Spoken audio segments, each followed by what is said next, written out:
लंबे समय से अपने परमाणु परीक्षणों को बचते बचाते अंजाम देने वाला ईरान अब बड़े फैसले ले सकता है। यह फैसला इजराइल अमेरिका के लिए खतरे की घंटी भी साबित हो सकता है। ईरान के अधिकतर सांसद अमेरिका इजराइल को अपना दुश्मन मुल्क मानते हैं। इजराइल से बढ़ती दुश्मनी और अमेरिकी मदद के बाद अब कहा जा रहा है कि अपने परमाणु कार्यक्रमों को लेकर ईरान एक महत्वपूर्ण निर्णय ले सकता है। खबरों की माने तो ईरान में बड़े पैमाने पर परमाणु हथियारों के कार्यक्रम चलाए जाने की मांग उठी है। ये मांग ईरानी सांसदों की ओर से किए जा रहे हैं। कुछ सांसद तो परमाणु हथियार बनाने की वकालत भी करते हुए देखे गए। तेहरान के एक सांसद ने तो इतना तक कहा कि ईरान को खुद को आतंकवादी दुश्मनों यानी अमेरिका और इजराइल के पास मौजूद तमाम परमाणु हथियारों से लैस करना चाहिए। ईरान के 39 सांसदों ने देश की सर्वोच्च राष्ट्रीय सुरक्षा परिषद से भी न्यूक्लियर हथियारों को लेकर ईरान सरकार से अपनी रणनीति पर पुनर्विचार करने की मांग की।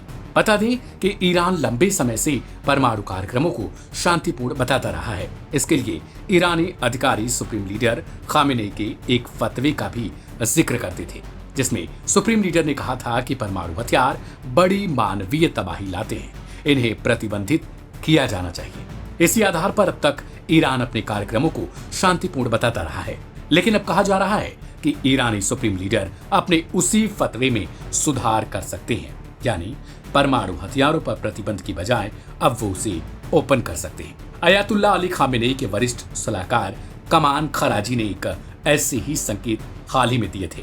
ऐसे में अगर खामेनेई अपने फतवे पर पुनर्विचार करते हैं तो यह कहानी इजराइल और अमेरिका के लिए मुश्किलों भरी हो सकती है।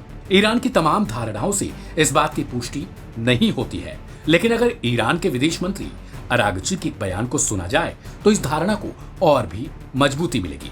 दरअसल कुछ दिनों पहले ही ईरानी विदेश मंत्री ने भी परमाणु हथियारों को लेकर ईरानी नीति में बदलाव के संकेत दिए थे और कहा था कि अगर IAEA board of governors Iran के खिलाफ निंदा प्रस्ताव पारित करता है तो ईरान बिना झिझक पारस्परिक कार्रवाई करेगा और अपने परमाणु कार्यक्रमों में नए उपायों को लागू करेगा, जो निश्चित तौर पर पश्चिमी देशों को पसंद नहीं आएगा। ईरान न्यूक्लियर प्रोग्राम को लेकर बातचीत के लिए भी तैयार है और उसका मानना है कि डिप्लोमेसी के जरिए किसी समझौते तक पहुंचा जा सकता है। हमारा मानना है कि कूटनीति के लिए खिड़की अभी भी खुली है, भले ही थोड़े समय के लिए क्यों ना हो, बशर्ते कि दूसरे पक्ष वास्तविक इच्छा शक्ति दिखाएं। ऐसी प्रतिबद्धता के बिना हम वैकल्पिक रास्ता अपनाएंगे। लिहाजा आने वाले समय में अब देखना दिलचस्प हो जाता है कि ईरान क्या परमाणु हथियारों को लेकर अपनी रणनीति में बड़े बदलाव करेगा, और अगर ऐसा बदलाव हुआ तो पश्चिमी देशों के लिए सबसे बड़ी और नई मुसीबत ईरान होगा। इस रिपोर्ट को लेकर अपनी प्रतिक्रिया कमेंट बॉक्स में लिखें।